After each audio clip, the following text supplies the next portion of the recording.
every wonderful person, every lovely person, and so I said lovely. Every lovely individual out there. We have a lovely set of individuals tonight here on the podcast.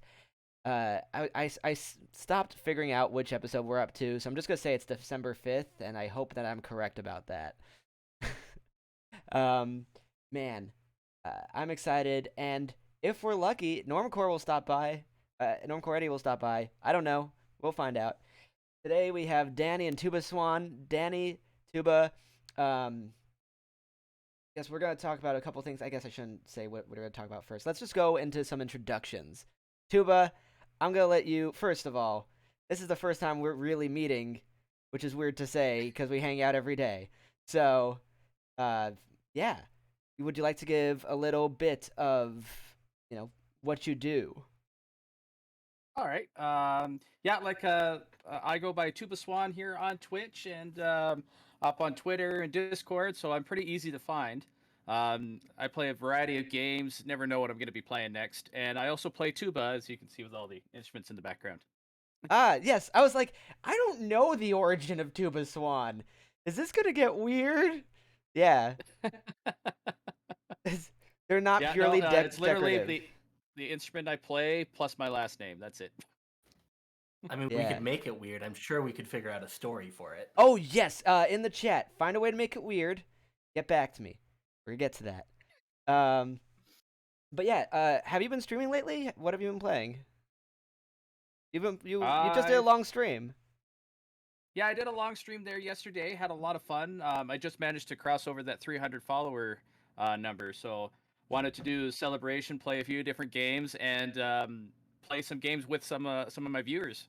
And I think Yeah. we had up to 7 people in at one point, so it was a lot of fun. Yeah. I mean, this is just the beginning, Tuba. Tuba is one of the most wonderful people on Twitch, so make sure that. Oh, I guess the bot's just not working today either. Cool. So we can't give you a shout out that way, but our mods will make sure you're shouted out properly. Yeah, we have to make sure that at least half of the things do not work during a single podcast. If not, is it really even Twitch? You know? Uh, yes. But everyone, Tuba is a lovely, lovely person. Definitely go give him a follow. Danny, tell us a little bit about your streams. Some of the most interesting things I've seen on Twitch so far. Some of the most interesting. Well, Well, I because mean, it's an interesting topic.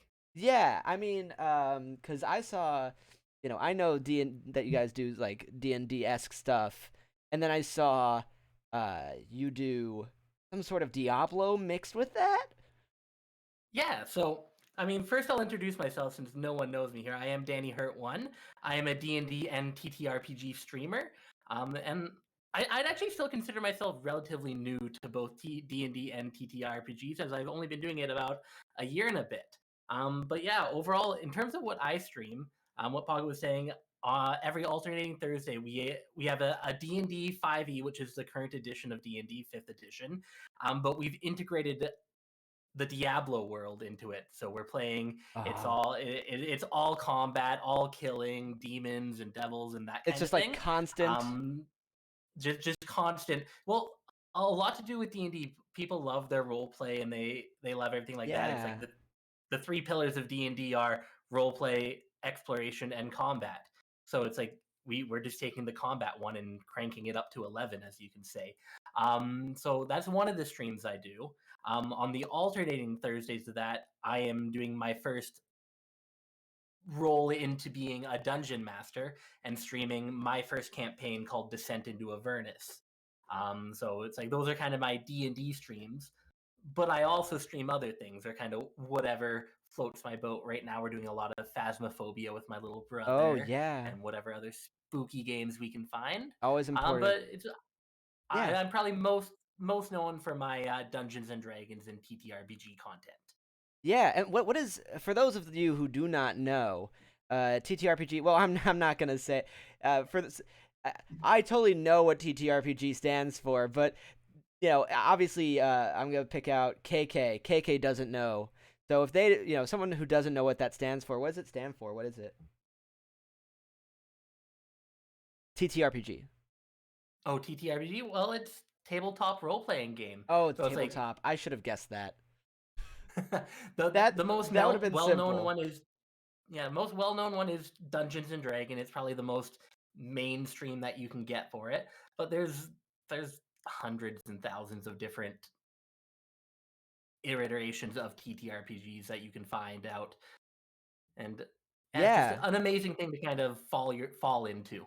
Yeah, I mean, my father used to go to cons, like Comic Cons in the like late 80s, early 90s, or whatever it is. Just like there weren't Comic Cons. There was just a couple guys together in a room, right? And he has some old pamphlets from D&D from back then. And it's that's awesome. Yeah. But they're probably lost. Like they're just somewhere in a pile somewhere. Up in an attic somewhere. You're gonna find it in 50 years. What is this? Yeah. It's that type of thing. So that's really freaking cool. Today we have a bunch of random stories to talk about and random things to really talk about, because the news this week was really dry in terms of specifically gaming news. What? We're not going to sit here and talk about the fact that there's a new Fortnite season or something. Like we can't do that today. And we did the Sonic Cologne last week, but we will start with even though this is very stupid and silly. A new Grimes song declares Elon Musk as greatest gamer but crappy boyfriend. Did you see any of that? It's posted in the podcast Discord specifically. Yeah, I saw you throw it in there, so I had to take a watch of it. Yeah. It's different. The video definitely could use some work. It's literally just a guy circling them over and over and over again, and it just Oh my god. Like, I don't know if he can claim the title or even be given the title of the greatest gamer.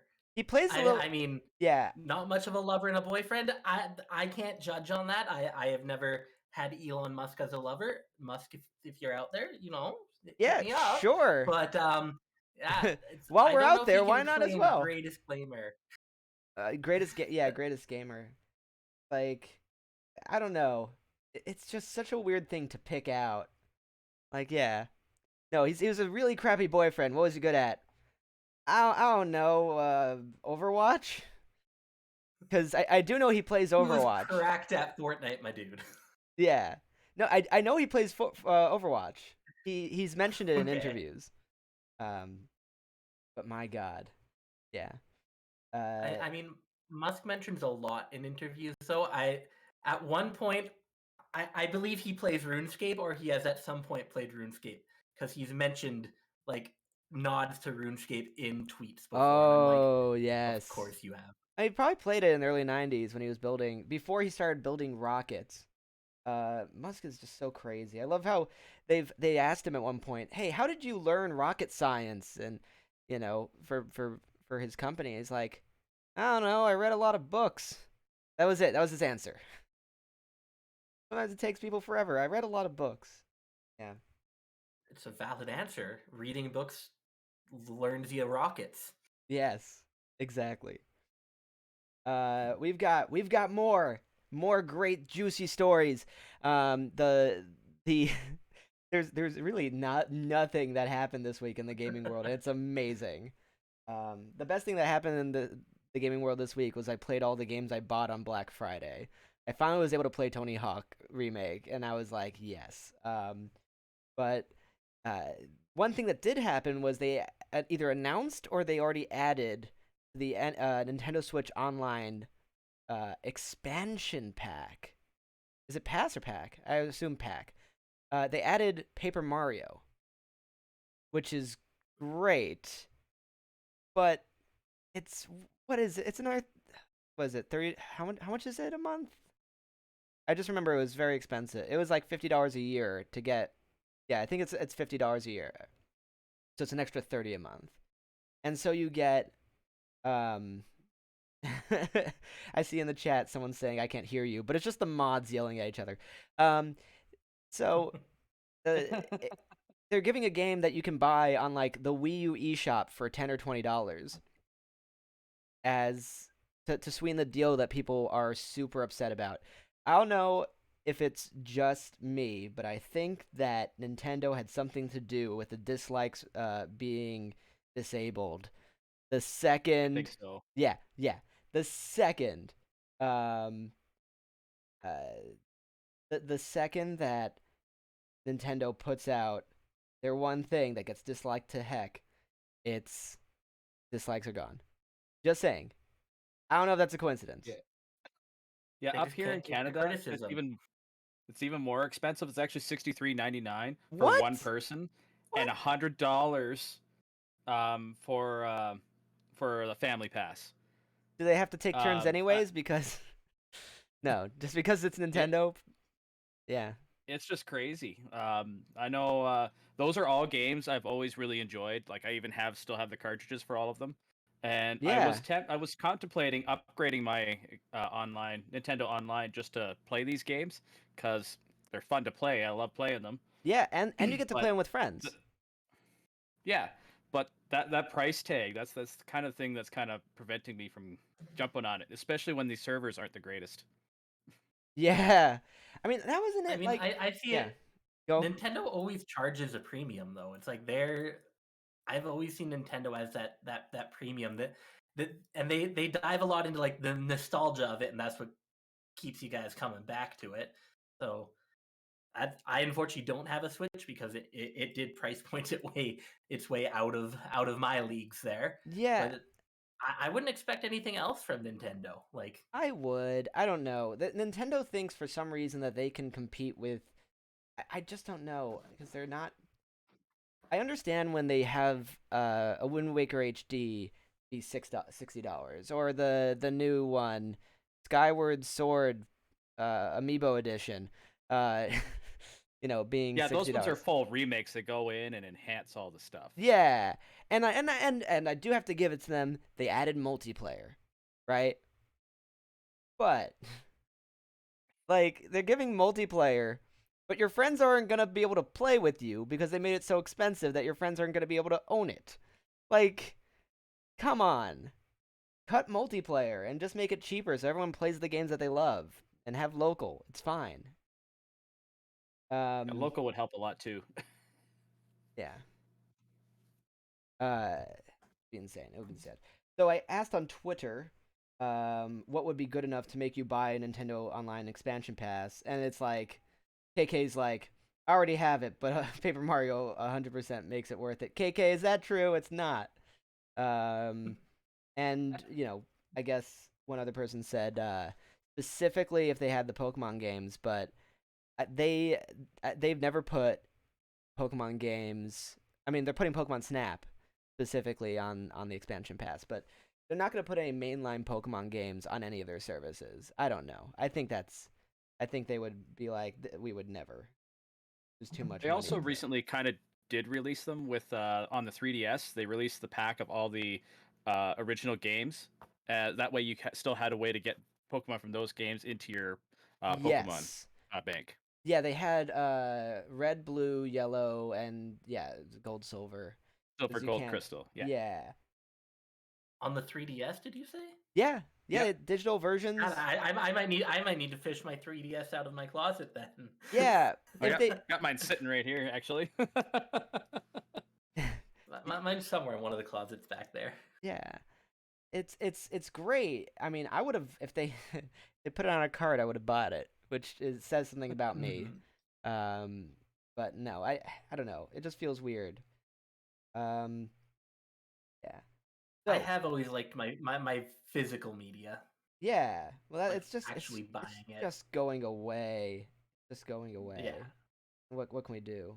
What can we do? Man, I was gonna say, did anyone play the Grand Theft Auto trilogy because they had an update there, but that's all. Man. Okay. There's another news story. Here we go. Jeff Keighley says Activision Blizzard will not be part of the Game Awards. Is that the article? Yeah. Oh, Yeah. I remember actually reading about banned that them. one there. What?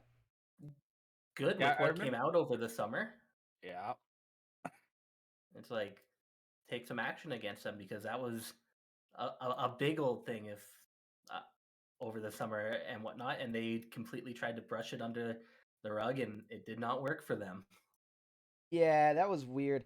I actually, this is great. I actually went over to a friend of mine, who works at Activision Blizzard during that week of hell. There was like that first week where everything just, hit the fan. And I was like, hey man, Hmm. how's your week going? And I have not, this is someone I grew up with. I have not heard back from him. Ooh. It was Probably just, still not going good. yeah. Yeah. Oh man, I can't. And it's a weird situation because when these types of things happen, I I it ends up being this is a specific thing where there's cases filed against them. I don't know, but there are other times where gaming companies or for instance, Riot was uh they censored someone for like took away his prize money or something because he said something about China, you know. Whenever a company gets involved in politics, whenever a gaming company gets involved in politics, I feel like it starts to get a little too far. And I think like EA has Far Cry and they have the guy from Breaking Bad on the box for Far Cry, but they make sure they say it's not this is nothing political, nothing political. Um, so I don't know. I understand this time because there's actual harassment cases, but gaming companies getting involved in politics just feels off and weird. I don't know. What do you guys think, Danny? Well, it's like with them being like involved in politics and whatnot, it's they get grant money, they get funding money and whatnot. So it's like it always falls into them picking a side, if you will, with that. Yeah, Gaming is exactly. such a huge industry now, and it's steamrolled and it makes so much money now that it was bound to fall into it. It's like I remember back in the day, 20 years ago, when it's like gaming businesses were kind of laughed laughed out of the room, kind of thing. It's, Yeah, oh, they're not going to go anywhere. They're not going to make any money. But over the last 20 years, the gaming has really become an industry to be reckoned with. Like, yeah, we've had Nintendo around for freaking forever and whatnot, but when you start looking at the things like Activision, Blizzard, EA, um, on the D&D side, you have Wizards of the Coast who do Magic and D&D and whatnot. yeah, They're just so big now, and once you get to a certain size, and you start making that much money, and you start being that have that much pull, it's bound to happen. yeah. It's just nutty. I don't know. Tuba, I mean, yeah. Tuba, if you don't have anything to say on it, we can always move on to something else. Oh yeah. Danny kind of covered it pretty well. Sometimes it's more just kind of the safe route, rather than trying to really get into politics. By Yeah, taking the safe route, they try not to anger either side. It's just the people who go, "Well, why are you taking a side?" It was like, "Well, no, we're just kind of pulling out so we don't take a side." Um, yeah. Kind of the It's way I look at it. it's really annoying that we're just part of in 1990 I've been watching a lot of 1999 Daily Show, and yeah, it's leaned politically, but it's not like we've entered a new world where everything you do it has incredible subtext, and geez, it's just a lot to take in. Just a lot to take. Um, Game Pass is getting a bunch more games. I mean, that uh, Game Pass itself. Do you think that um, Nintendo's expansion pass could ever compete with something like that? I'm starting to. I feel like that's what they were intending to do with expansion pass, but they made it more expensive. Well, it's not more expensive than uh, Game Pass. I don't think it's more expensive than Game Pass. And there's In a yeah way, it kind of is because you're yeah. getting less. Oh, for sure. I mean, that's the thing. The catalog on Game Pass is just insane. Um, they have over 100 games. They have like every IP that Microsoft owns. Except for suspiciously Cuphead. Can't play Cuphead. No Cuphead. No Cuphead. I don't understand that. It's like, yeah. I think they're going to be trying to compete and whatnot, but it's just going to be so hard to pull something like that out from Microsoft. Well, that's the Like, thing. I'm Like not they saying could. Nintendo's not big, but Microsoft having that cross-platform compatibility with their Windows computers and whatnot, Game Yeah. Pass just gives you so much now. I mean, I will say I've always had a PlayStation. I have not owned any a Windows like Xbox since like the 360 Oh, back okay. in. Not the I had that in Duke. like 2010. Not the big boy. Not the big boy. I had the original Xbox, but the 360, and I think around 2012 is when I swapped over to PlayStation. When around the time, what was it, Last of Us came out? That game kind of pushed me over there, Oh and yeah. I mean, the ability to play my Blu-rays on my PlayStation was kind of a big one too. Yeah. But That's true. I it's mean, like I the think they sold it at Xbox Game loss. Pass is just so big. Hmm? I think they sold the PlayStation 3 at a loss originally, and they just Mm-hmm. got they I guess they got lucky or something. I don't remember. Um, it was yeah, that was part of sealing the HD DVD war, if you remember. All that nonsense. HD DVD versus Blu-ray. Yeah, I Mm-hmm. remember that. Oh man. It's like that's a big reason so many people bought the PS3, Yeah. as at the time at launch it was the same price Yeah, it was like the same as a price. good Blu-ray player. Yeah. I'm like, yeah, you can spend $199 on this Blu-ray player or $249 and be able to play video games on it too. And it's like that was a no-brainer. I worked at Future Shop and Best Buy at the time, Oh, and it's cool. like I upsold so many people from just a Blu-ray player up to a gaming console just because it's like you're paying 30-40 bucks more Yeah. and getting 100,000 times the content you can. Yeah. But like I just don't understand how any of these companies think they can compete with Microsoft's Game Pass. And Microsoft is kind of laying their hand out there. They're being very clear. They're saying, "Don't buy a console ever again. Just pay $20. Play it from your phone, play it from your laptop. We're going to have great games for you day 1." And like and then PlayStation, I think they're gonna unveil something that was probably some news this week. I saw there was at least rumors that PlayStation was going to unveil something without games at launch. Yeah, And yeah, PlayStation is trying to kind of enhance their PS Now program and their PlayStation Plus, uh, which is they kind of predated Microsoft Game Pass, but I think Game Pass kind of perfected it, which is why they're having a hard. I don't know if it's going to go the way PlayStation wants it to. It's the PC game integration and the ability for it to cross-platform like that.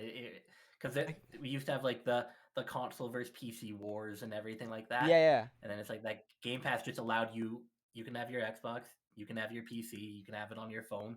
it's the most amazing thing is that it's on my Mac. Like that's that's new. That was crazy. I actually I partially bought a Mac with that wasn't an M1 Mac, one of the older Macs. Like it was a year or two ago, you were able to get one, then dual boot it into Windows, and now you can't. Mm-hmm. So I bought one of those so I could have Game Pass on the other partition. So it boots Windows and it boots Mac, but now it's in the browser. I just hook it up to a browser. It's insane. Um, yeah, I mean, Danny, Tuba, have either of you kind of tried streaming gaming at all, like with Stadia or Game Pass? I've done a couple games with Game Pass on my PC, and I haven't had any issues. I've just been kind of do it as a screen capture. Oh, oh, what? Screen capture? Yeah, So weird. It's so weird. yeah. So all I had to do was kind of minimize it to the game window, and then just have it input the sound, and then just go. Yeah, yeah. I mean, I guess there's got to be some delay on that, but there's got to be a delay on everything. I love that Stadia always promised negative latency, but that was never something you were going to find. They're Google, so if anyone was going to pull it off, I would put it with Google. But negative latency, there's physics involved. Like you're not going to get negative latency. You're not going to get negative latency. But I have tried Stadia, and I have tried because I subscribe to YouTube, so they sent me one for free because no one's buying them, so it's fine. But man, it's not negative latency.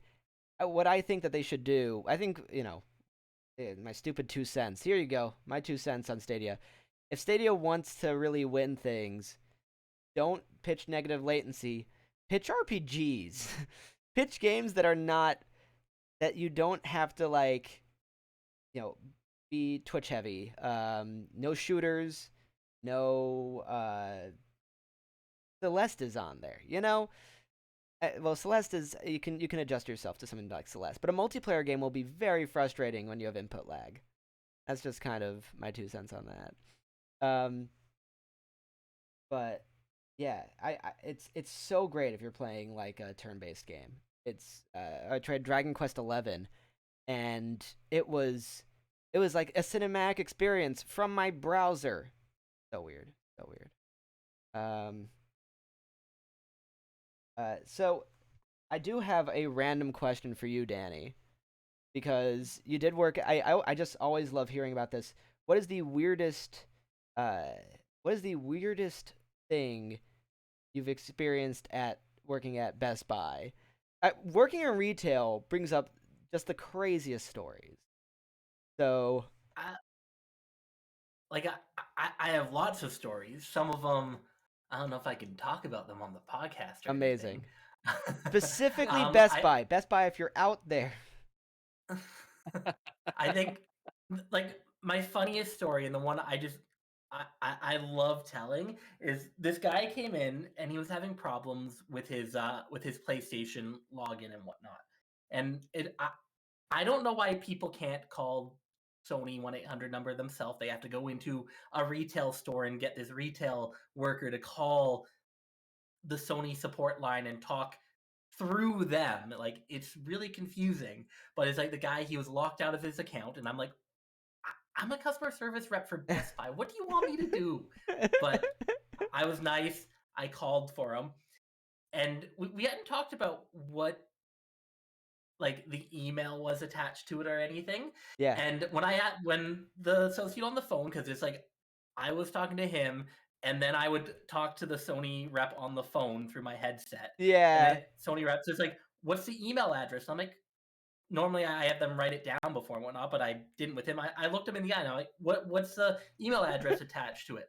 This guy, probably 10 years my senior, so at the time he was in his mid-30s, because I was in my mid-20s at the time. Yeah. He goes bright red, and he's like, I'll spell it out for you. I'm like, Uh-oh. Oh god, this is going to be good. He spelled out in the realm of PussySlayer69 at hotmail.com. Oh my god. I'm like, sir, you can make this phone call yourself from now on. I'm like, why do you come? We're lucky I'm the one doing this call. It's like if you were one more back in line, it'd be the 17-year-old girl that you're trying to have. Yeah, it's like, coworker. imagine. I'm like, yeah. I just could not believe he came into a Best Buy, and that was the email that he had attached to it. I'm like, just start a new Sony account. Just start over. Just start fresh, sir. Start fresh. Yeah, just get your mid-30s and it's 2012 right now. It's time to get a better email than that. At least it's a Gmail address. People, if it was at Hotmail, there would be another felony on there. Oh god, that's intense. I have similar stories that I just I can't tell them on this thing, right? God. Tuba, did you ever work in retail? I've worked a little bit in retail and just get the weirdest questions. Yeah, I love the people who just walk in and they're like, "Hi, you're a human. Help me with life."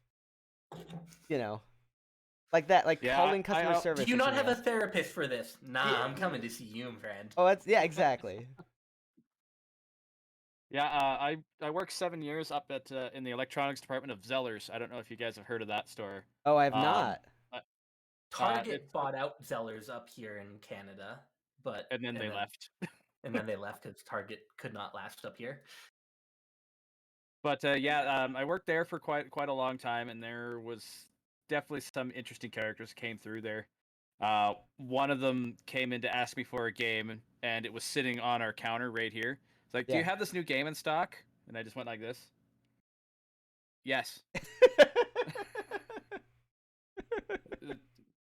The area I was in just wasn't. I would have said no. Fantastic. No, I'm out of stock. Put Yeah. it back under. Yeah. I mean, I know at like some game stores, I'll walk in and there'll be one. I'll be like, I want it, and he's like, no, this is going to someone else. But I'm like, but I want it. Like that has I'm here happened. right now. Yeah. Oh man. I mean, I didn't work too much in retail. The most retail like place I worked at was a VR shop, and I mean, I don't know. I saw. Geez.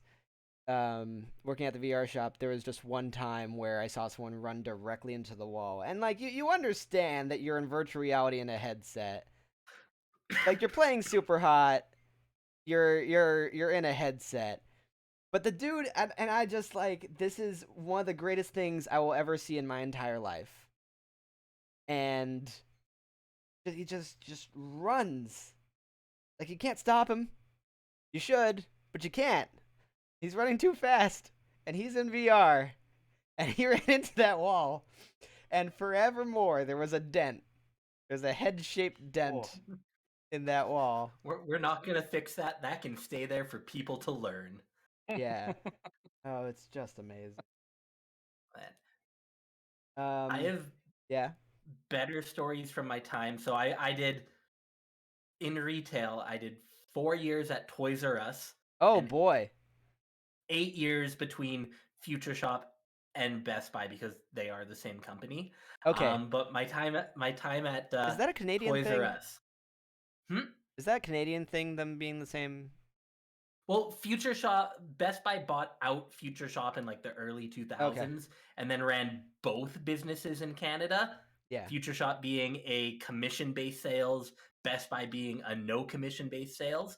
And like it worked really well because people are like, well, screw you. I'm going to go to Best Buy where they don't hound me because they don't make commission. And then friggin' head office, oh no, please don't, kind of thing, because they had both ends of the spectrum there. But yeah, it's Best Buy is an American company that bought out Future Shop, the Canadian company, Right. and then in 2015 shut down Future Shop and just made it all Best Buy. But no, my time at Toys R Us, it's probably have to be the worst, and it's not the kids that shop there. It was again the adults. Oh, And yeah? specifically for Toys R Us, we'd see a lot of collectors come in, people looking for their treasure hunt Hot Wheels, or I worked there when Skylanders like just came out. Oh no, the toys And to it's like, life. They've come to Yeah. life. Yeah. and like I'd be stocking the shelf, and I don't know if these collectors could like smell when they came off our truck these boxes. Like I'd be out there for 2 minutes and I'd already have like a group of people around me and they're like, "Can you open up that box? It has a barcode ending in 778. There should be a rare one in there." I'm like, Oh no. "No. Yeah. Can you all move so that 4-year-old who this game is geared towards can buy their Skylanders, please?" Barbie Horse Adventure is a collector's item. And I need to it's just like 17 4-year-olds in line and then me, in front of them buying all of them. Come on. Of course. I remember my first big launch. It was like 2009, I think. And it was it was supposed to be big. I think it crashed and burned and failed. Sure. But they were called Zuzu Pets. And they were little like What about this? hamsters. I think I've Like, seen those. They're hamsters that kind of run around, and you buy accessories and little Oh, really? houses for them and whatnot. And we had like 80 people lined up at 6 a.m. Oh my for god. these Zuzu pets, and I'm like, why are we here? Why are we Why did I have to here? get up at? Why did I have to get up out of bed at 3 a.m. to set up this merch table to sell you a Zuzu pet at 7 a.m. for an early opening? It's a hamster. That's all it Yeah. is. It's a hamster. It it's it's ridiculous, and I love when it happens because it's always one of those things where it's like, this is the future, isn't it? This is what we do in the future. We wait in line for things we can't get, and someone else buys them and sells them at a higher profit. The things that were based on things from our childhood, if they're not bought by Disney already, um, like it's something that happens right now with Pokemon cards. And I'll Very walk much into the so. Those are huh? crazy. Oh, it's insane. It's insane. And Pokemon knows it. They just put out a $120 box which has a gold Charizard in it. Like, they know it's a collector's item now. I don't know. I feel like everything else is like fine. They're putting it out and like people are scalping them, and then they put out a $120 collector's box of Pokemon cards, and so, the kid's never gonna be able to get that now. I don't know. Kind of. Well, it's like it confuses me that they're manufacturing and putting these out, and it's like that's not the. It's like the collectors are that is that the first edition Charizard from the '99 pack that there was only a certain run for. It's like in today's age, can they really? They're mass producing hundreds of thousands of millions of these and calling it a collector item. I mean, I don't know. I feel like here's the thing. Even the Charizard that's worth a lot of money, I saw it at the playground, Like, I saw it at the playground growing up, and I was like, sweet. Why would I want that? Because it was a first edition Charizard. The only ones that are worth a huge amount of money. And of course, I'm talking $500,000. That's the first edition Charizard, and it has to be graded. And like, there was someone in school who had 3 of those, but they weren't graded. And I'm sure a bad grade would bring it down a whole bunch. That is the peak value, and everyone always uses their they buy cards based on that one peak value of one card in perfect edition that you have to go and pay to send in to get graded for that condition. It's ridiculous. Yeah. Yeah, like But I have a first edition Charizard just in my binder, but I don't think it would be worth that kind of money. it's No, worth a bunch, it I'm has to sure. be But from like a specific year and a specific box set, and then you got to get your grade 10 from it. And yeah, it's like there's the grade 2. 10 is only accepted from like CA and not the other one because that kind of thing. It's like I understand the people paying for it now. I've mentioned it. Nostalgia is just so big these days. It You really mentioned seeing it on is. the playground. That was back in '99. We all saw it on the playground. Yeah. I remember getting fleeced by one of the grade 6 kids, and he forced me to trade my Charmeleon for his Pidgey and Rattata card. I went home Yeah. crying after that, but Well, it's we like have some. The Pidgey, Rattata, but it's and the like Charmeleon if you need. Yeah. it's like these cards came out when I'm assuming we're all pretty close to the same age when we all were in that elementary Oh, the school, clock. Yeah. elementary to junior high, and now people just know we're the generation that's starting to get money, and we love our Pokemon We cards. love stupid nostalgia. We will buy any stupid 100%. nostalgia. I can go on the record being one of those guys. Man, it was nice to be the only nerd on the playground, Gaming Avengers says. Amen to that. Oh, what's it say? I'm catching up on chat here. Big money trades happening on the playground. Yes.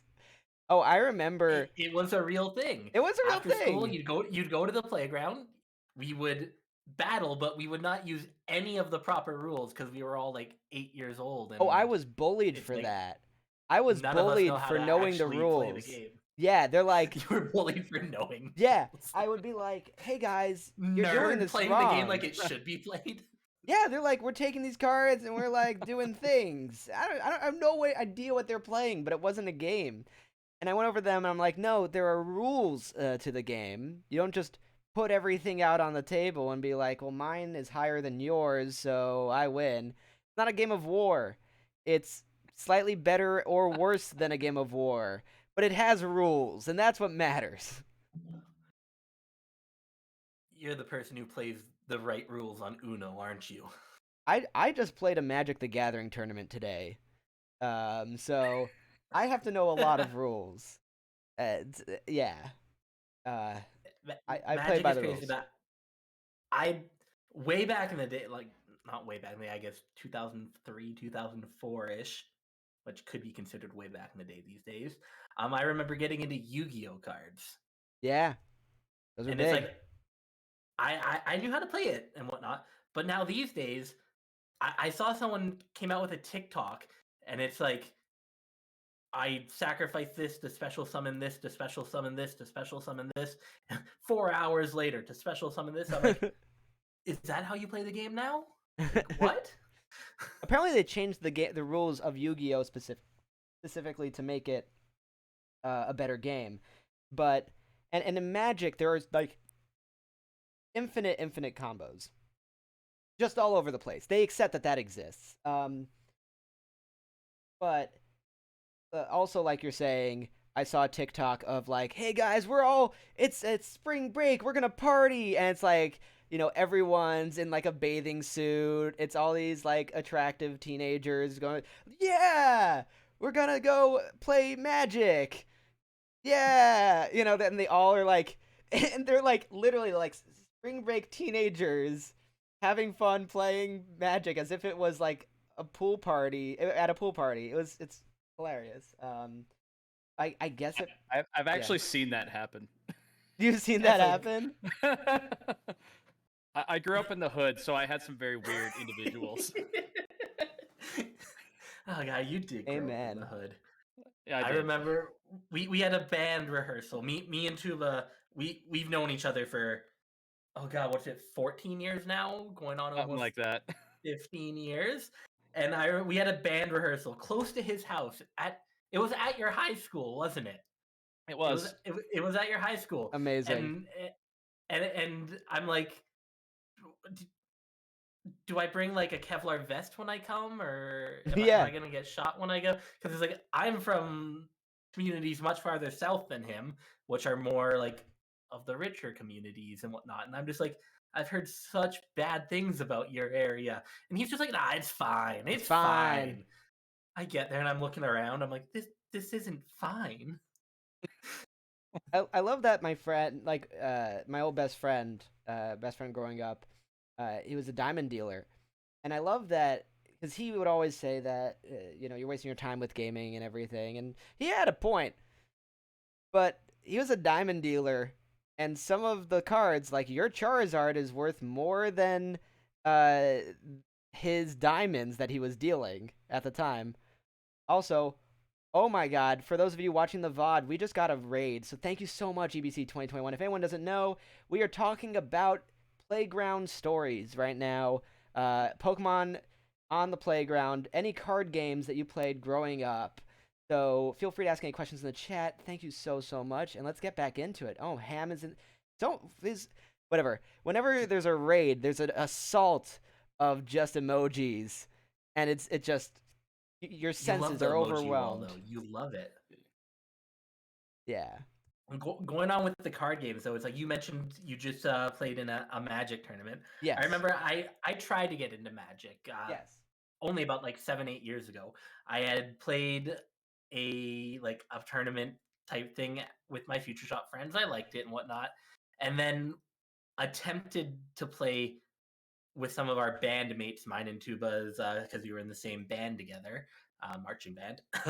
And I remember playing one of the guys, and he had, like, I don't know the proper name of it, but it's one of them blue decks that you just call them nope decks. And every time I tried to do something, he'd just put down a card and tell me nope. And after that, I'm like, I don't want to play this game anymore. This is stupid. A After an control hour deck? and a half of just being noped. Yeah, that's a control deck for you. It was Never picked up the card game since. I also appreciate. I just had to get up to charge my laptop. That was great. In the nick of time, guys. Oh, Ingledoom's here too. Gosh, guys, in the comments, I can't even deal with you. Though, so many freaking lovely people.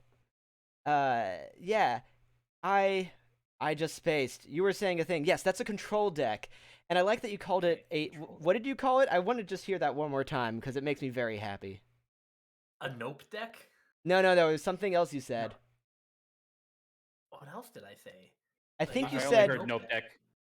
I thought you said a milk deck. MILK. No, okay, because I thought you were nope deck.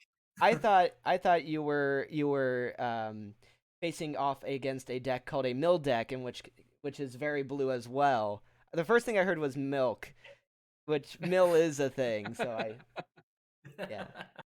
No, it's just you're playing old blue nope deck. Yeah. Oh man. Yeah, and that's the thing with Magic. I mean, just once again, it's a small aside, but when I started playing Magic, I was playing against the same kid who had 3 first edition Charizards, and some of the cards from back then in Magic are worth a crazy amount right now because, like, if you have dual lands, you have and time walks, you can basically take turns for free, and as many turns as you want for free. So, it's insane.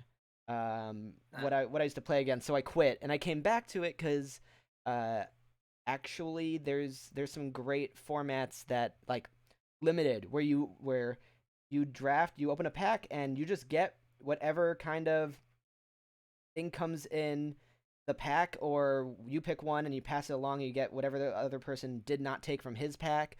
So it feels more balanced than geez. Okay, infinite combo on turn 2. Oh, my God, those nights were not fun. I went to one tournament growing up, and I was like, "This is what I made. It's made of tissue paper and gum wrappers. Like, this is my deck." And they're like, "Here's mine," and it is just hellfire. Yeah. Just raining hellfire on you. Well, it's like I've thought of like getting back into the Magic of like buying the cards and whatnot.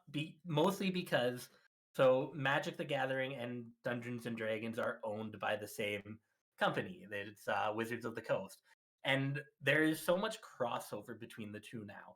It's like D&D has a new book coming out. They're doing Strixhaven, right? Yeah, Strixhaven, which is a Magic thing, right? Or Magic just had a Strixhaven release. They just made this place. I don't think it's from a previous thing. They just made this thing last year, so it's not like it's not like Dungeons and Dragons is taking like, oh, you took the mainland from Magic. They're like, no, this is a new place. You guys can have it. But hey, so it's like Harry Potter. I want those cards. Oh, they're great. I'm probably gonna buy the book when it comes out in 3 days, and it's gonna be a good fun time. But yeah, it's like I saw, and you just have so much overlap between the two now. Well, yeah. In fact, I don't know if you saw the set. They did an official Dungeons and Dragons set with Tiamat and Lolth and everything, Vorpal Sword. Very fun. Yeah. I was just bragging to Gaming Adventures as well that I came in 11th in Attorney today. Haha. Nice. Did it. Oh my God. I got up and I was like, do I really want to try to be on the wait list for this tournament? Oh God, I have to run over. So, whatever. Hey, thanks guys. Thanks for the great jobs. What about more? I like this topic.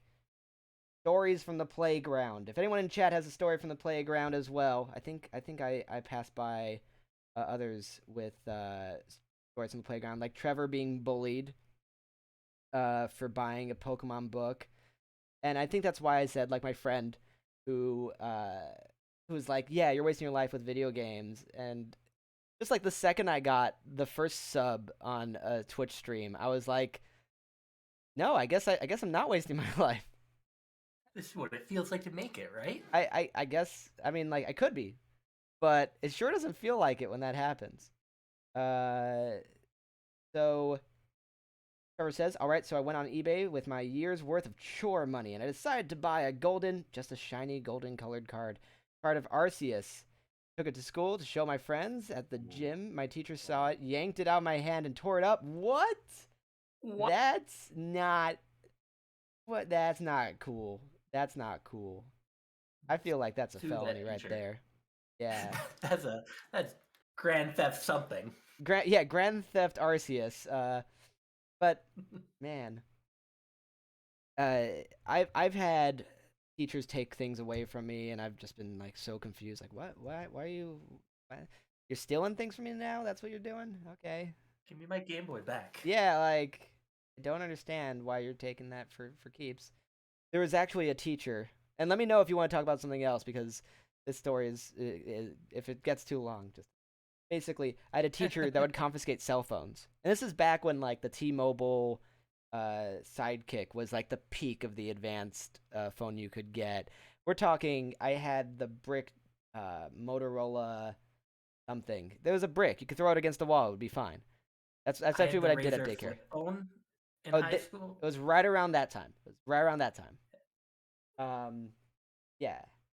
So my teacher would take away phones, and I would just try to find different types of phones, because my house is cluttered and it has a bunch of old phones. So I'd have all these old rattled phones, and every time he'd take one away from me, I'd take out like a rotary phone or something. And I'd be like, okay, sure, let's keep going. My pockets are endless. Yeah. Teachers are mean. Don't let them get to you, Trevor. And I love how the story Trevor told was like, all my money went into this Arceus. I feel bad for you, Trevor. Yeah. Yes. All the feels. I honestly would have made the teacher pay me back. Yeah. I'm going to my parents. I'm going to like PTA. Yeah. Yeah. Let me talk to your manager, teacher. Out of curiosity, Tuba, did you ever try Magic?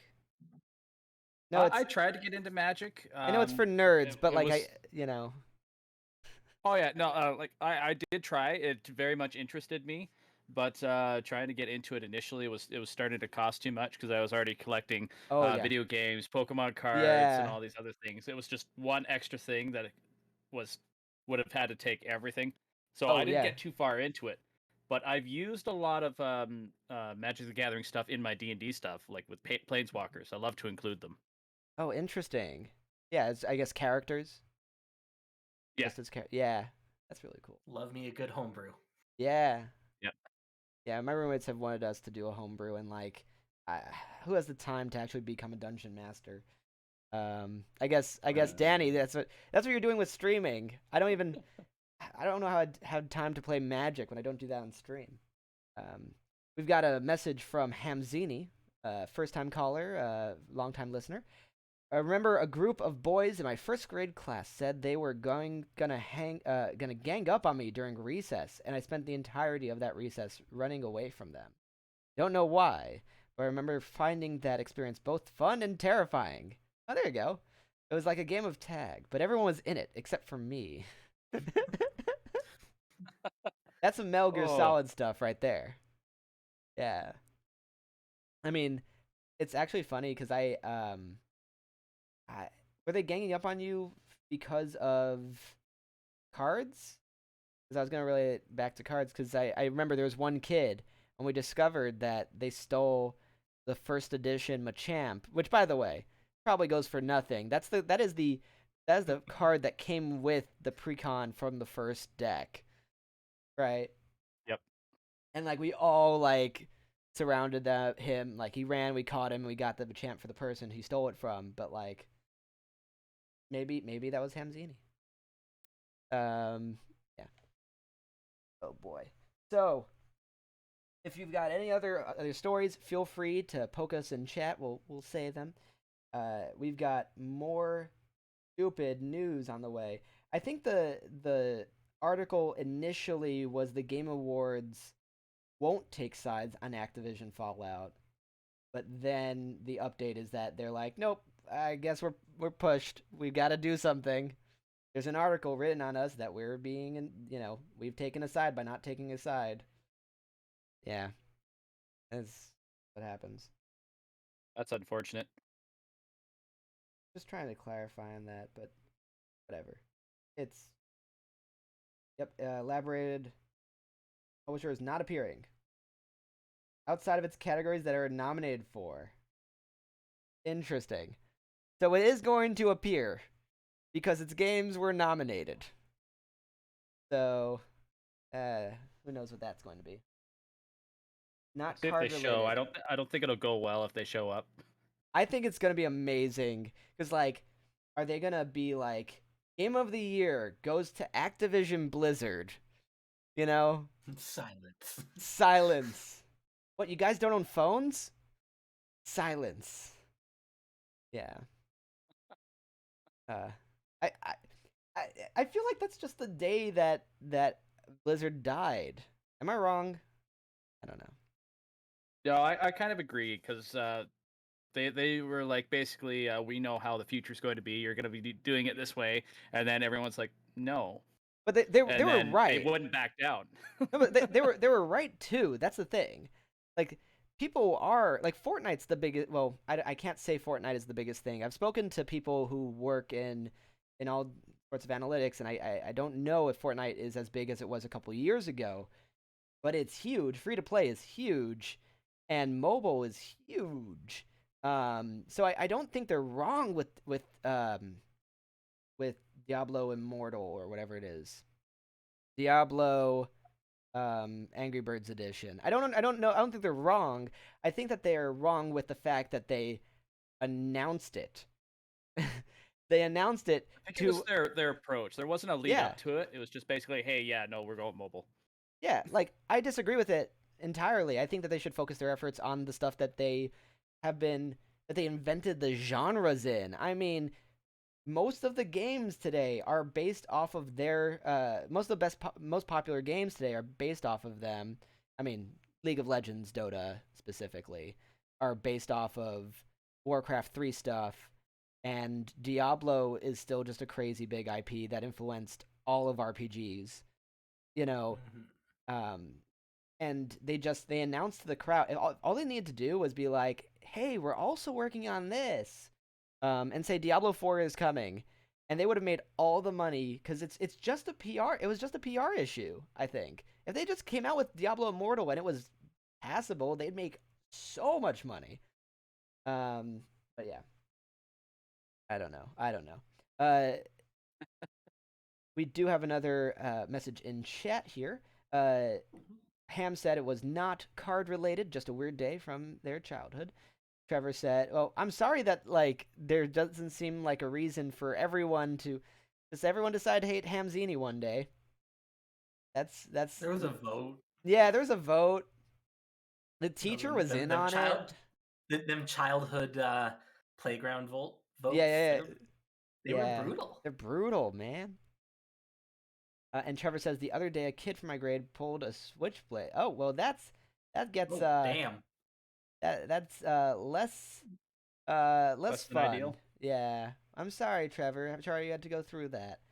I hope it never happens again. Fun to assault. Yeah, that's definitely, I got mugged in New York City, so it's tough, man. I'm sorry you had to go through that.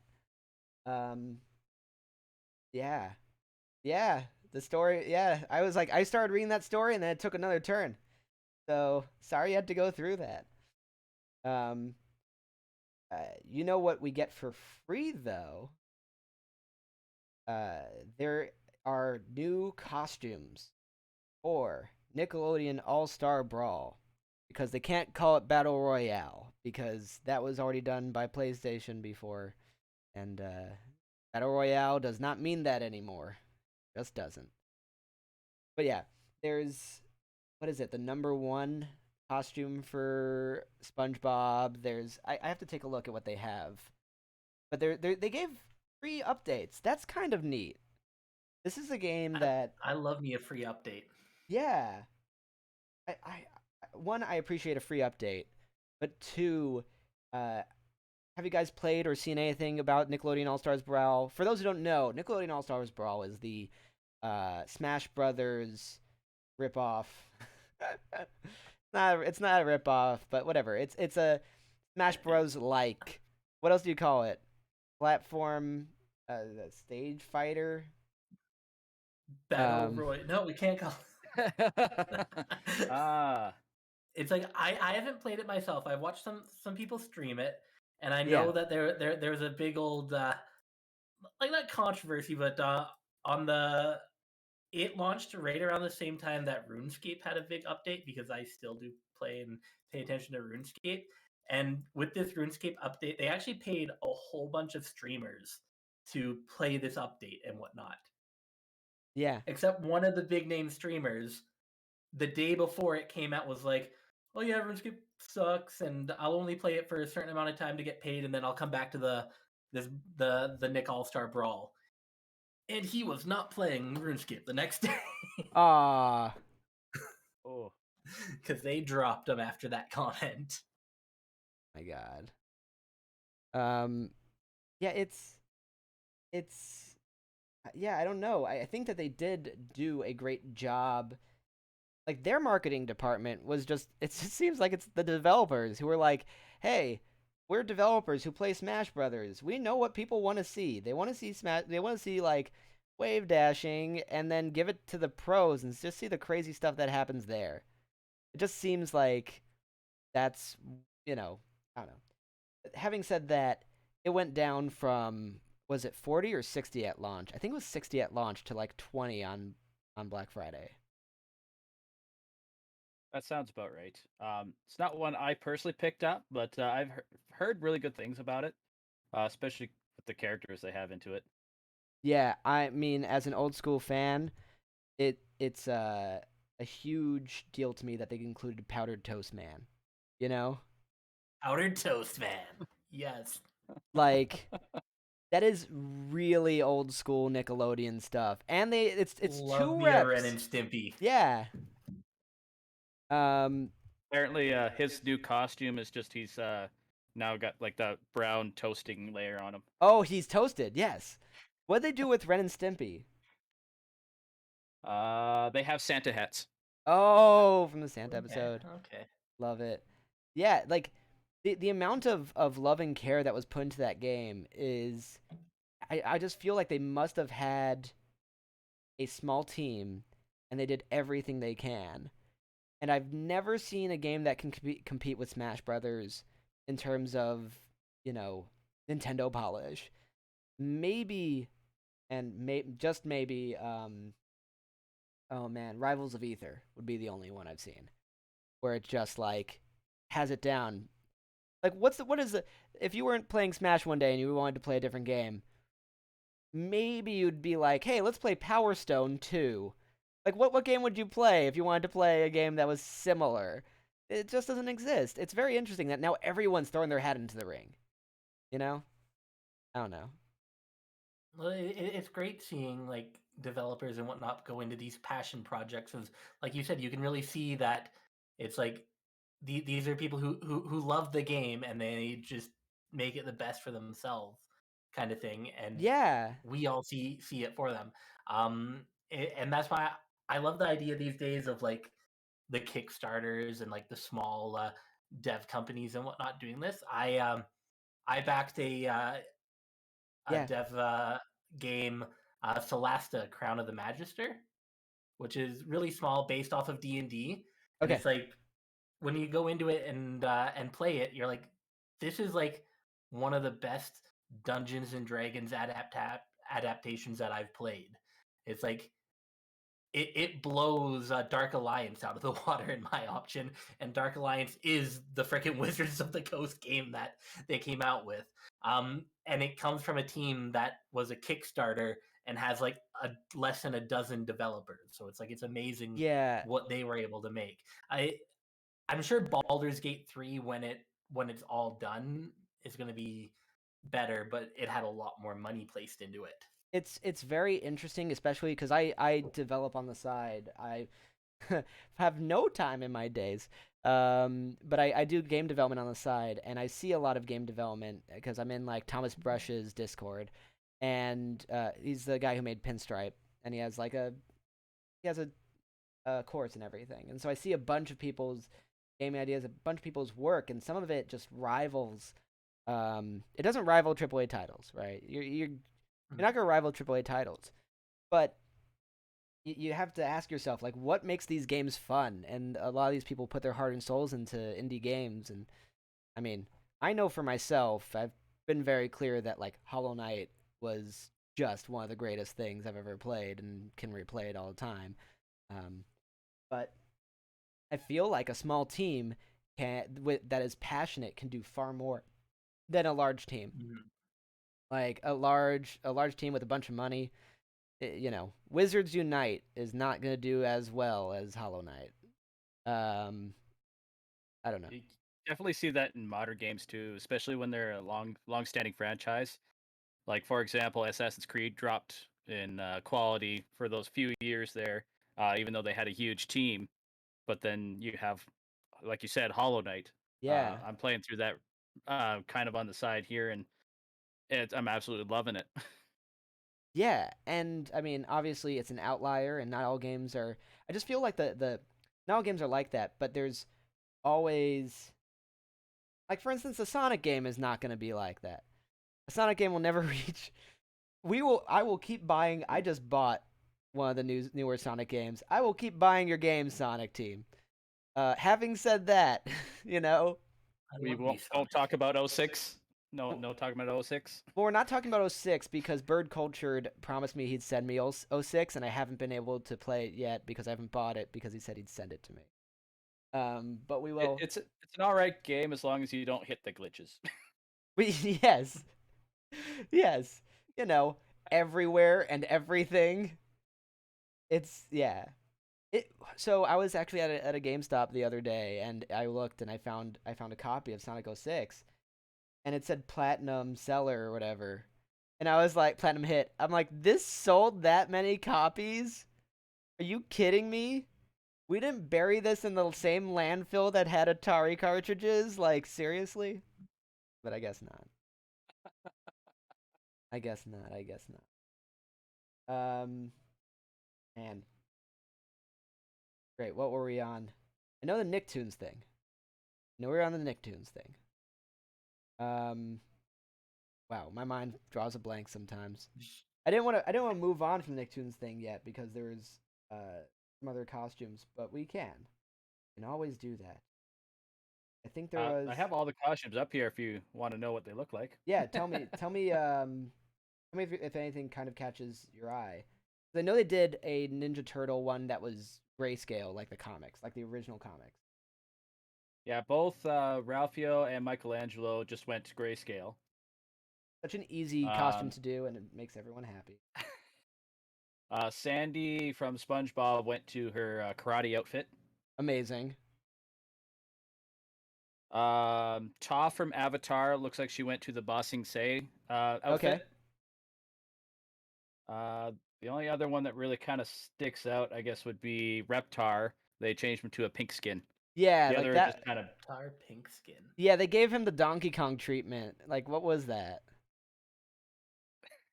Where because Donkey Kong's pink. I don't know why. There might be an actual like reason, because a lot of the if there aren't origins for these skins in Smash Brothers, people find and make them the origins, which it's just something I like.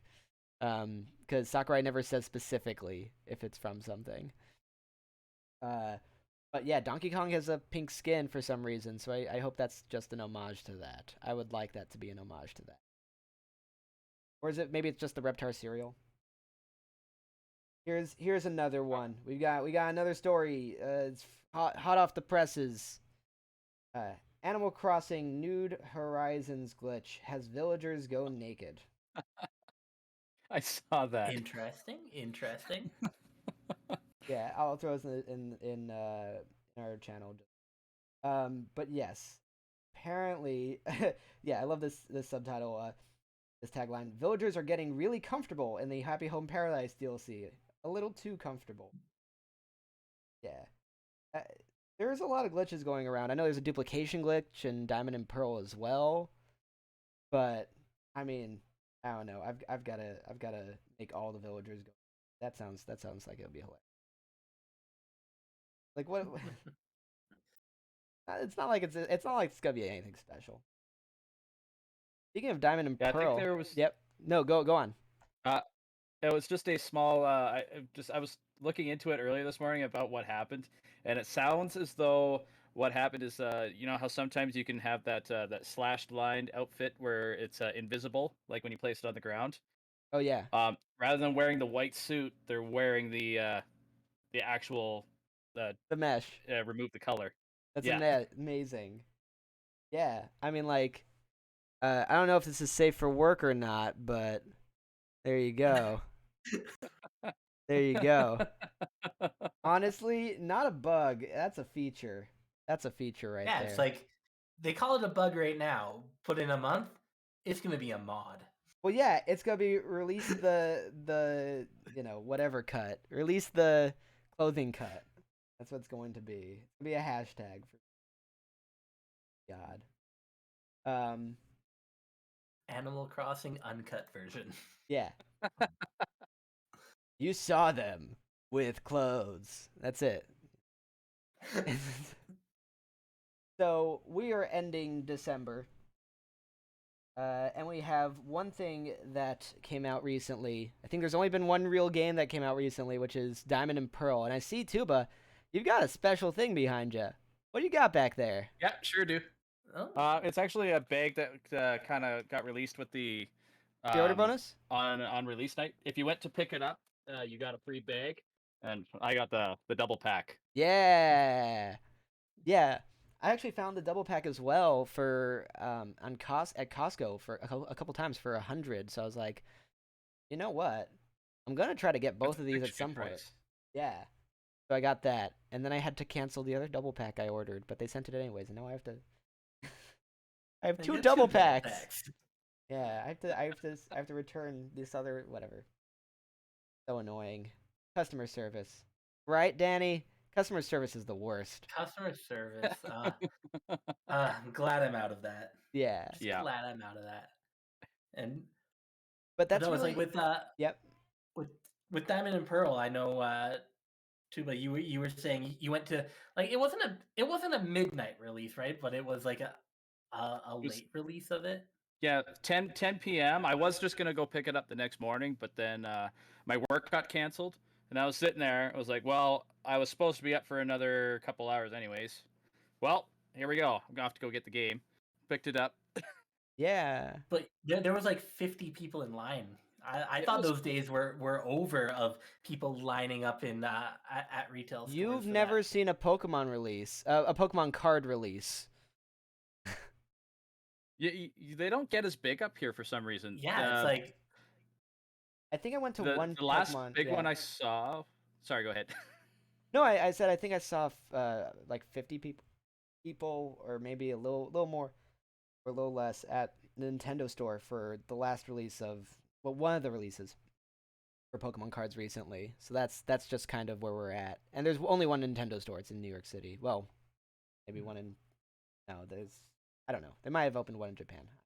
Go on. But yeah, so yeah, the last big release was for Black and White. There was only 30 people in line because I picked that one up at the late release as well. But after that, there hasn't been many people at the late night releases. But for this one, there was about 50 people in front of me, and then another 40 people behind me, and then people were still coming in as I was walking out. Oh, wow. I hadn't seen anything like that in quite a long time up here.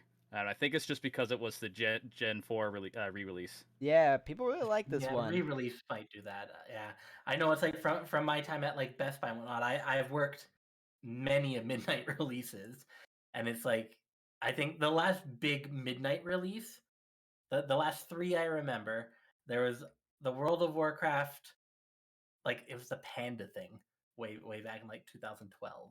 Oh my God! Yes, there was a Panda release. Yeah. Yeah. Call of Duty Modern Warfare 2. We did a midnight release for that. and then the actual release of the Xbox One and PS4, and that was the biggest one. And I had counted 200 people in our line for our 75 consoles of each. Yeah. I've been to But yeah, go on. that was all like 6, 7, almost 8 years ago now, and I'm like, people still lining up in 2021 for this stuff? I mean, I'm amazed. I lined up for Smash Brothers. And I kind of kicked myself that I didn't get like the special edition controller or something. Like I should have gotten the Pro controller, the Smash Bros. Pro That one? controller. Yeah, yes. Way to Not rub it crying, in. you're crying. Yeah, exactly. Hey, Pocket gets a lot of stuff I don't. I get quite jealous what he gets to find. Oh, the like the Metroid amiibo. Yeah, second. exactly. Yeah, I do like this one.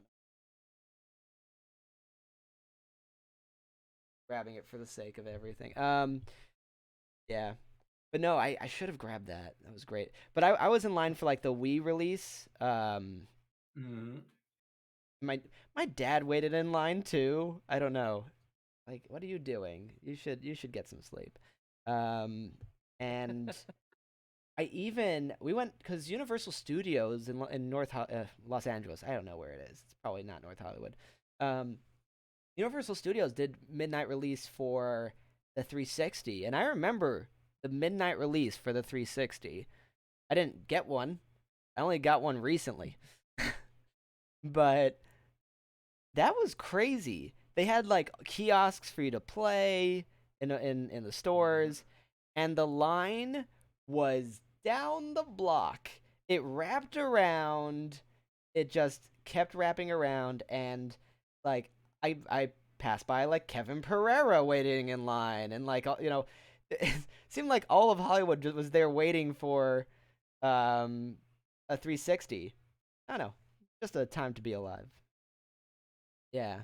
Back in the like mid 2000s, that was the thing to do. You go to the midnight releases, and yeah, it's like they'd have the games to be played and whatnot, or someone famous would be there. Yeah, it's nuts. I mean, I remember the Wii launch was at Circuit City. That's how old the Wii is. That's how old the Wii is, guys. Seriously. But yeah, we mentioned a thing or two on the Diamond and Pearl remakes. We've got probably a little bit left. Let's talk a little bit more about those. I haven't got a chance to really crack mine open. I have to send one back to Walmart first.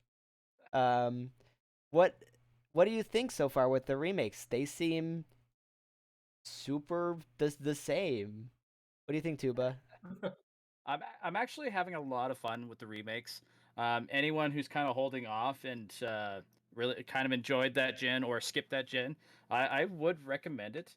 I'll admit the chibi character models that in the trailers kind of made me a little hesitant, but it really kind of pays homage back to how you just had that little tiny It character was just a little character on your screen at the time. Yeah. And every game. and it's not like they're No, I'm just saying so every the little game 2D over models they yeah. Sorry, we keep interrupting each other. Yeah, go on. But it's kind of nice because by doing that, they're able to keep all the memory smaller, so they're able to get more Pokemon back into the games. That was the biggest complaint over Sword and Shield is they didn't have enough room for all the Pokemon. Was that really So the by doing it the way reason? Memory? I don't think it was the full reason. It's like, but how at much least memory is this taking up? Was it the developer's memory? Did they forget about the other Pokemon that people wanted the other? Like, what is going There's on? not over 600. What are you talking about? What are you You're talking crazy. about? We got like 3. Crazy. This is It's like with how big games are getting and the updates, like yeah. some like there are games that are getting updates that are over 100 gig. I refuse to believe memory is a is a reason. I'm with you guys. I think it was just an excuse for them to try and, as they release more Pokemon, not have to include all of them. But with the way the fans kind of backlash, that's kind of their excuse. Yeah, and like it's very interesting to me, and it's really funny, specifically Diamond and Pearl, which I played Platinum on the stream not too long ago, and I have no interest in playing it again. I just beat it as a Nuzlocke, and that made me stressed. So I have no interest in playing it again. I will soon, right? Because it's still Pokemon. You still get that itch sometimes. But Diamond and Pearl, apparently you only had one. You had a starter that was a fire Pokemon, and and Ponyta, I think. Was that it? You had one choice in Diamond and Pearl, and they added more in Platinum, if I'm correct. For fire types.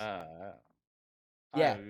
You can take a look at that. I can't remember. Fire type. So I just find it ironic that they added more Pokemon to the game where they clearly forgot about balancing Pokemon. Yeah. And I do like I was very skeptical at first about that chibi art style, and I might be a little skeptical still, but I will always appreciate giving homage to the first game where you were just you were an 8x8 32 pixel dude. That was it. Maybe you had a 32 pixel Pikachu behind you. That was it. Yeah. Yeah, but but honestly, those are the games that I played though. Yeah. And where I kind of ended it, and so that's what I like. I look at like the gameplay of like Sword and Shield and whatnot. And I'm like, this ain't my Pokemon. Yeah. Because I stopped after. I don't think I've played a game since Black and White. Well, I do have to say, so the games I skipped were Black and White, both of them, and Diamond, Pearl, Platinum. Black and White 1, 2, Diamond, Pearl, Platinum. And coming back, X and Y was fine. But Sword and Shield, they started to make everything kind of open. They started to have, like, an open world almost game, and I very much appreciated that. It was one area, and they tried a couple different things. It wasn't that much, but I don't know. It did have me. If you looked at podcasts from 1 year ago, I would be like, no, there's nothing new in this game, but I'm appreciating the small things. And Arceus, come on, Pokemon Company, you're the biggest franchise in the world, and you can't put together a team that will put all your Pokemon in, whatever. Or give a separate game. I don't know. You literally have all the money. You can't not have all the money if you charge $120 for a gold piece of cardboard. Yeah, but why release one game with all of the Pokemon when you can release 5 games with some of the Pokemon? Yeah, some of the Pokemon. And y'all will still buy them all. Yeah, and you know what? We're the biggest company in the world. We're the biggest franchise in the world. We can't. You know what we can't do? We can't offer a storage system for the Pokemon that's free. We have a freemium tier if you want some of your Pokemon, and that's 30. Yeah. I think you get 30. It's ridiculous. And that was a question from the chat. Maddie Algas, which game will have all of the Pokemon? And my response was Pokemon Home. And currently that is the only one, because right now Diamond and Pearl does not have Pokemon Home connection. Yeah, but it will. But even then. Yeah, it will. But even then, does Diamond and Pearl have all of the Pokemon in it? No. It doesn't have. At the moment, no. I think they're planning on it. Really? I will actually. They're not going to be all. Yeah, it's not going to have them all, you can't find them all in the wild, but you'll be able to transfer them in. Yeah, that's fine. That's what people want. That's all that people wanted. Yeah. That's what you could do in Diamond and Pearl, probably, I'm guessing. That's all the people ever wanted. Yeah, you could trade up from Ruby and Sapphire, because between Gen 2 and Gen 3, you could not transfer between them because there was too many changes. Yeah, which is why the first 2 gens got re-released on 3DS, so you could now transfer those. You could now transfer those, or you could hack a game. There is a way where you take the save file from a computer and then you port it into basically Fire Red, and it recompiles those Pokemon for you, and then you can transfer them up. I think you can do that. I did not know that was a thing. Oh, there's a way of doing it. It's Where very hacky. There's a way. Yeah, exactly. And Pokemon players will find that way. Yeah. Megals says, I don't want all the Pokemon. I have my Psyduck army. Yeah. I proposed, because I know someone else is doing a Nuzlocke, I proposed to Normcore Eddie that me and him do a dueling Nuzlocke. It's a Nuzlocke. It's called a Soul Link. Yeah, the Soul Link. I know. So I know. Is it Steph Babies is doing a Soul Link? I proposed to Normcore that we do a Soul Link, but we do it better somehow, and we do it like We do it, we but better. we do it but better, but like we're doing it all Bidoof Soul Link run. Oh no. Yeah, it's based off that one meme of what is of Bidoof, if you've ever seen it, where it's like Pokemon Brown, Bidoof version. Your starter is Bidoof. Your rival gets Bidoof. The wild Pokemon are Bidoof. Your legendary is Bidoof. Your father is Bidoof. Great. Your father's Bidoof. Your father is Bidoof. 32 hatched and 20. Meggles, do you have a Psyduck problem, Meggles? Meggles has 32 hatched and 22 stolen eggs. Meggles is probably just shiny hunting. That's fine. I doubt they're gonna admit it's a problem. Oh yeah. I mean, they're just following I don't have a problem. You have a problem. They're just following the advertising materials from 1999, saying you gotta catch them all, which is I think they had to change at one point. I think it's no longer you got. Yeah, they changed it. Going into Gen 3 is when they dropped it because they thought that 400 Pokemon was too much to catch. Ah, okay. Yeah, right. Yeah. It's still all in all of our heads. Yeah. 400. It's like people will never play the game enough to do all of this. Yeah, I have a friend who's on friggin' the Pearl Diamond thing. Okay. And he's doing like a shiny hunt. Last stream, he literally just sat there resetting his game 800,000 times. Yeah, I've seen that. I've been in the Discords for that, and like, hey, dude, yeah, I just reset it 1,000 times, and like, I'm getting that Mewtwo. I'm getting it. It's I think he's doing like a Beldum hunt right now or something like that, and he's at like 1,900 resets, and I'm like, damn. Oh man, all for a Beldum. Yeah. I did a shiny hunt for Gigagus in my Pokemon Sword. Yeah. It took me over 10,000 resets to get it. Wait, really? Yeah. Oh, that's one of the Pokemon that you can't get with the little roguelike mini game in the DLC, right? Little roguelike mini game. There's the Isle of Armor DLC with Crown Tundra DLC with. Yeah, it's not in the den. The only way to get Regigigas is to have one of each of the Regis in your party, and then you have to go to a certain Pokemon den, and then that's how it spawns. So weird, yeah. Save reset. Save reset.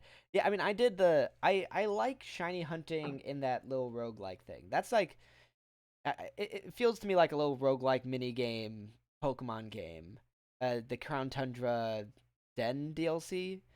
And I don't know, there's something nice about that, where it's not just shiny hunting. It's shiny hunting with an actual game attached to it. I don't know.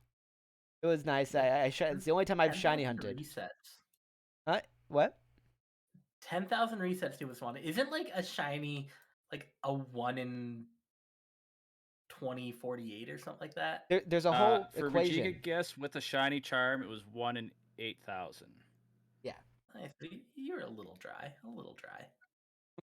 It's insane. It's absolutely insane. Meanwhile, if you do it in that cave that I was saying, it's like 1 in 25 that you'll catch something shiny. 1 in 25. Crazy. Yeah, 1 in 25 for the whole cave, and then it's 1 in 32 for specifically the legendary at the end. Oh, really? Okay. Because yeah, it took me like a week to get Mewtwo. But yeah. Not bad. It's not bad. It's like y'all talking about like your 10,000 resets for your shinies and whatnot. It's like TubaSwan knows that I had streamed this for a little bit, my 1,000 kills of the King Black Dragon on RuneScape, but man, that game to get their pets is ridiculous. And it's like I mentioned, like the drop rate, and you're like 1 in 8,000. Yeah. Like all of the pets from like monsters are 1 in 3,000, but it takes a while to kill 3,000 of these kind of things. And then it's like skilling pets are even more ridiculous. I saw a guy on Reddit. He just maxed the skill, so 200 million overall experience, and he still doesn't have the pet. Oh man, it reminds me of literally World of Warcraft. This the specifically the South Park episode. We have to go into the den, into the woods, and kill boars. We need to kill 10,000 boars. That's how we need to. That's how we can kill them. That which has no life. Hmm. It's. Yeah, I mean, TubaSwan watched me stream 1,000 kills of the King Black Dragon. Still don't have the pet. I haven't logged into RuneScape in a while. Kind of yeah, burned me out there. But there's people with like 15,000, 20,000 kills, and still no insanity, pet. insanity, and like the part that gets me is I don't want to turn off and on my Game Boy. I would like it to be something like that's part of the game. Like they know this is part. Like people are doing it, and they should make it part of the game. Don't they have something? Isn't there a specific shiny hunting technique in the new in Diamond and Pearl? Or is it just like a It's not new. DLC? It was introduced in Diamond and Pearl. Just people didn't know it was linked to shiny hunting initially. It's Okay. the Pokemon Radar where the grass shakes. Yeah. Okay. Interesting. Huh. Yeah, I just whatever. Personally, I was like, I don't want to turn off and on my Game Boy every time, Anytime. even for Mewtwo. And by the way, I have like 6 shiny Mewtwo's in Pokemon Home because I got a couple shinies and they must be hacked, right? They must be from some hacked game. But I got a bunch of shinies from just trading in Wonder Trade because I was bored. I was like, oh, just see what I get. And in Pokemon Home on your phone. And then I just decided, oh, I can probably get a bunch of Mewtwo's. You trade up anything for anything bigger, like a Rhydon for a Rhyperior, and then a Rhyperior for a Mewtwo. And you could do that through the global trade system. And you will get a Mewtwo, and you can just trade that until you get a shiny one. And it was like every 6 I got a shiny, and I don't understand where it comes from, and they must all be hacked. I have like I have a lot of shiny Pokemon in that stupid thing, but whatever, guys. So unless there is another topic you guys want to talk about, there was one or two things I wanted to go through the items in TubaSwan's room and talk about Pikmin Bloom. These are the two things I wanted to do a little bit of. I guess let's start with a little bit of because your room is just legendary. I may or may not have it open right now. Oh my god, look at that. So one of the things in his room is having Pikmin Bloom on. I love it. It's like you can't. Have you been getting out because of it? It's been making me kind of want to get out and do stuff. I walk a lot for work, anyways, so it's Okay. not really. It's just kind of an added counter for me. Yeah, I see it. But I am already level 29. I don't know if you guys can see that. It's kind of hard to see No, you can't see far. it. Oh, it just got clear, but yeah, I can't see. I'm probably like 21 or something. Kind of right off. Blind. Yeah. What is it? We can see it. 29. Yeah, yes. there it is. Yeah. But Danny, have you tried it yet? This is very interesting to me because it's like, what is it? It's Pokemon Go, but geared towards walking. That's really it. Everything's an egg. Yeah, everything's an egg. Okay. Your father's an egg. Yeah. It's kind of neat. It still kind of lacks gameplay. Like you think you'd learn from Pokemon Go and add gameplay, but I guess it didn't matter at all. I don't know. I kind of people play Pokemon the way Go. They've done it. It kind of really plays to Pikmin. Actually, because of this game, it made me start want to pull out Pikmin again. Yeah. And it's literally you just walk around, you try to collect things with your Pikmin, and you try to just build up your Pikmin. So it just kind of goes right towards that that game. I don't think there's much more they could add to it, though. They did add the battle system, like where you take out mushrooms, but that's about it. Well, yeah, you just send them at mushrooms, and no one is near the mushrooms, even in New York City, ever. So maybe the game isn't doing too well. No one's ever near the mushrooms, so it's kind of impossible to take them down. So my experience was I have never taken out a mushroom. There's like scores, and you get like 1 star every time because your Pikmin aren't strong. I mean, have you gotten more than 1 star on anything? Yeah, small mushrooms, I now get 2 stars each time. Yeah, it's hard. It's hard. It's like raids in Pokemon, but no one's playing, I guess. I don't know. But the game itself, it's fun. It's nice. It's got I don't know. It's got Pikmin, but what am I expecting? It's Pokemon Go, but with Pikmin. That's it. That's it. That's the entirety of it. They're just trying to get that same thing Pokemon Go got. It definitely makes you want to walk more though. It definitely kind of because when you walk, you plant flowers, and it's just a nice little incentive. I don't know. Tuba, we gotta see stuff in your room. Like this is a gamer's paradise behind you.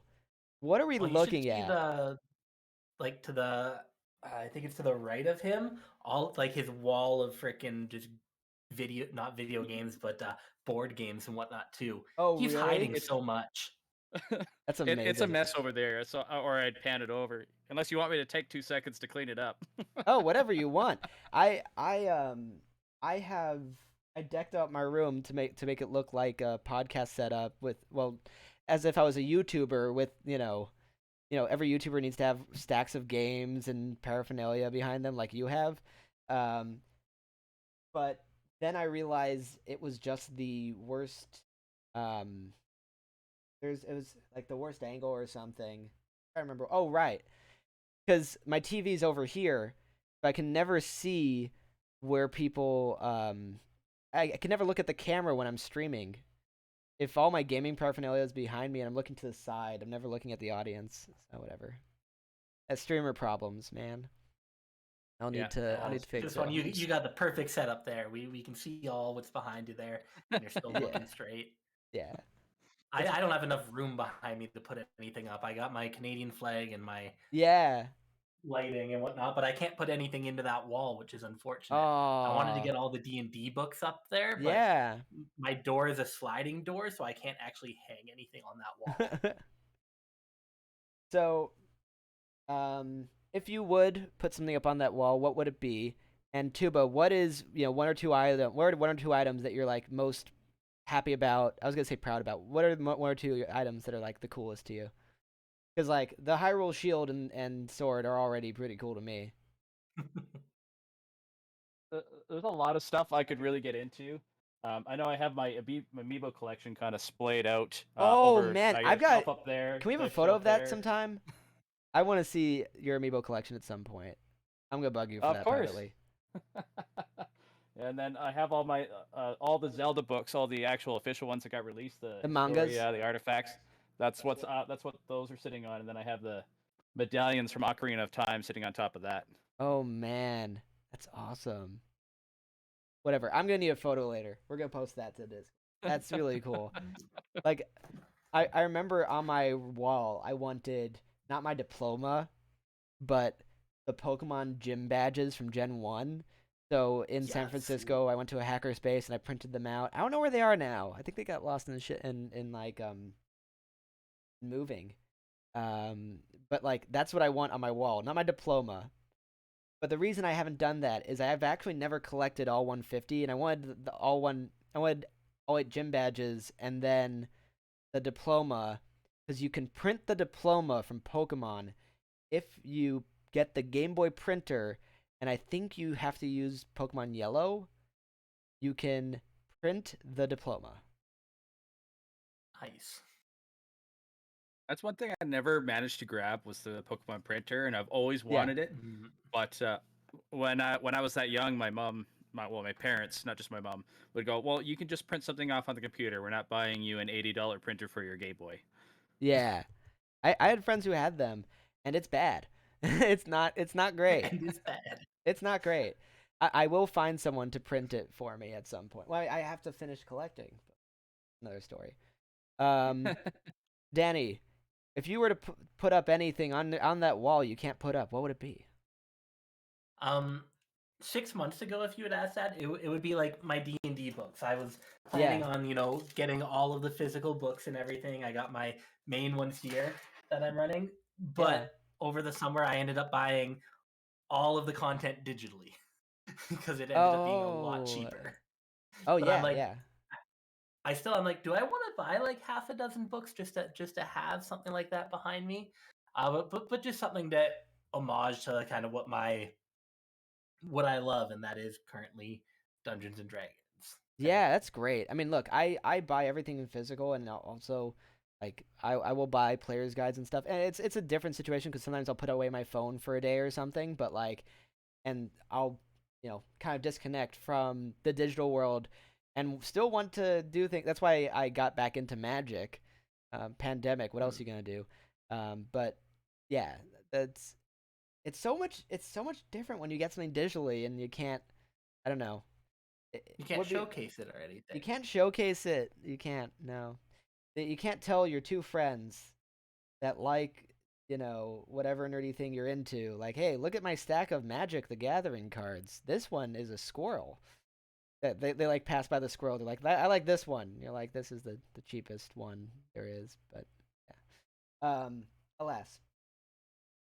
One more thing from Tuba, and then we'll cap off the show by, of course, letting you guys give whatever shout out you like, and figuring out, guys, in the chat, if you want someone for us to raid, we are more than open. Any small streamer, same thing, Danny and Tuba. If you have someone that you want us to raid, we're gonna do that. But in the meantime, first I've got there's just so much stuff in Tuba's room, and honestly, you guys can see. So Tuba and Danny can see a little bit of some of my collection.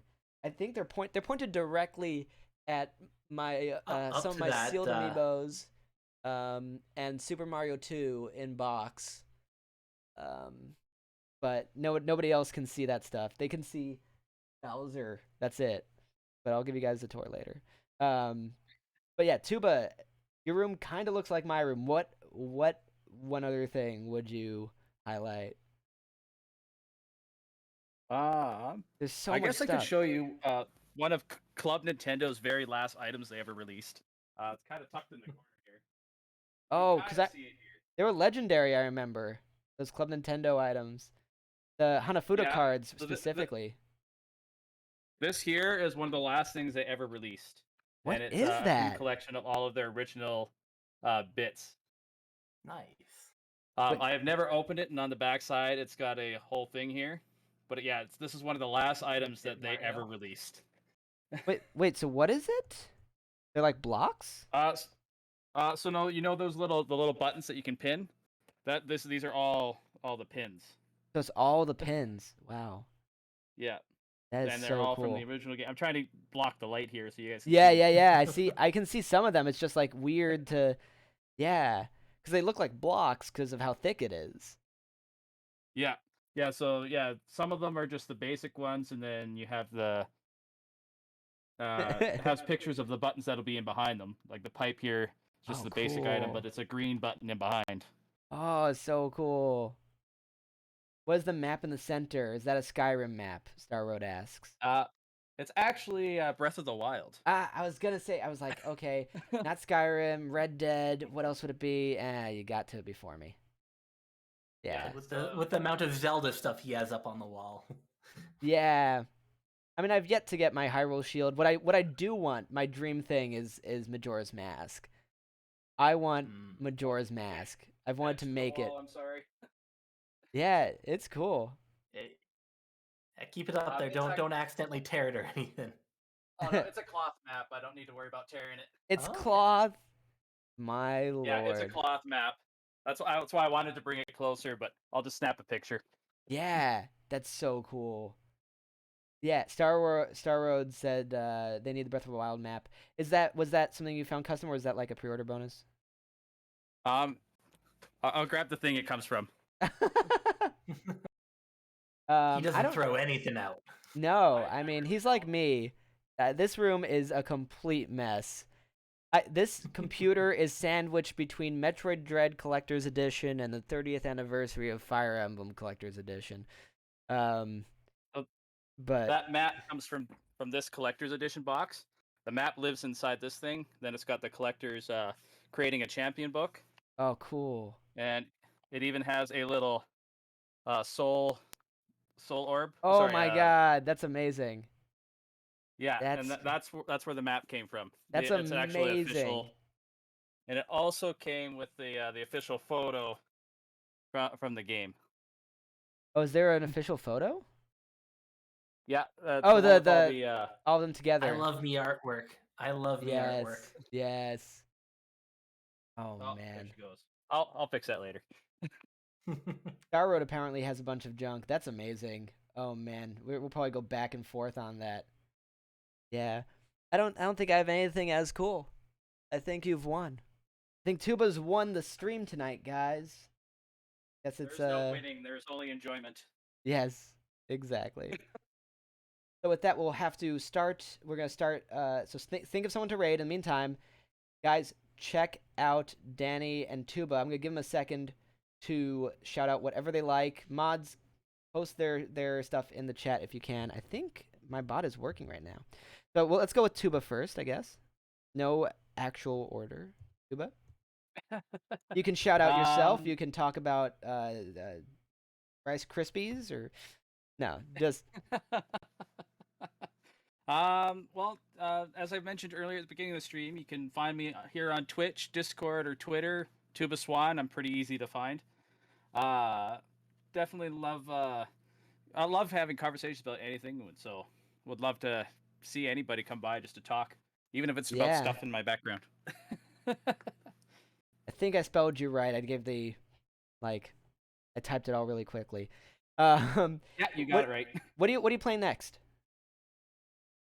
What am I playing? I have a few games on the go right now. I'm actually trying to do my first full completion of Hollow Knight. Yes. Started... Did I pop by you playing that? I must have. I pop by everyone playing that. Maybe it was someone else. People have been playing it lately. I don't know.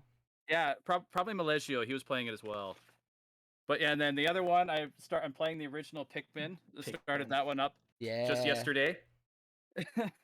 And then I have a couple other games I have on the go, but I don't really have a set one I play each day. Yeah. The only other big thing would be the Super Mario RPG playthrough that I'm playing alongside Normcore Gaming and Ben from Gaming Avengers.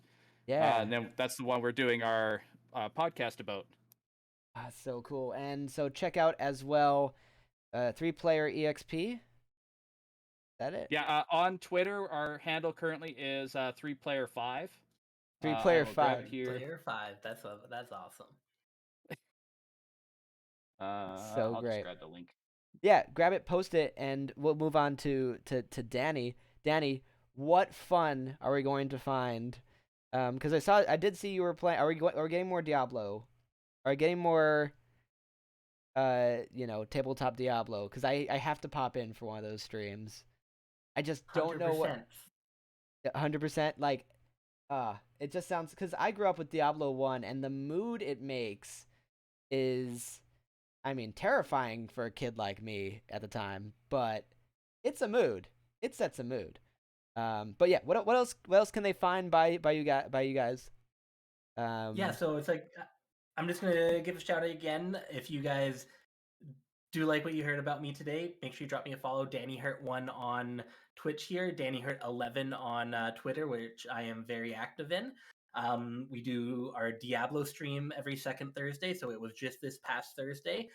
We do my Descent into Avernus stream on every opposite Thursday to that, and that's the one I am a dungeon master in.